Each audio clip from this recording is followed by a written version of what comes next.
ஈஸியாக படிக்கணும், பெரிய கவிஞர்களை உருவாக்கணும், பெரிய அறிவாளிகள் உருவாக்கணும், அரசுக்கு கல்வி செலவை குறைக்கணும், பல்லாயிரம் கோடிக்கணக்கான ரூபாய் அரசாங்கம் நினைச்சாவே போதும். இப்படி ஒரு எழுத்து கொடுத்ததை பற்றி வந்ததை பற்றி இறைவனுக்கு நன்றி சொல்லணும், அரசு சொல்லணும், இறைவனுக்கு நன்றி.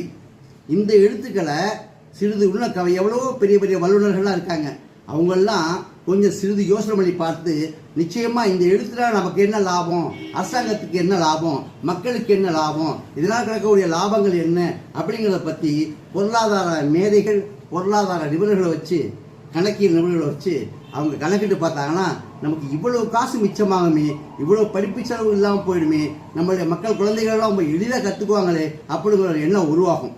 நிச்சயமாக அதை செயல்படுத்தினாங்கன்னா நம்மளுடைய வருங்காலம் தமிழ் மிக மிக உயர்ந்த இடத்தில் இருக்குங்கிறது நிச்சயம் என்று கூறி முடிவு செய்கின்றேன். அடுத்து உங்களிடம் இன்னும் பேசுவதற்கு வருகின்றேன். நன்றி, வணக்கம்.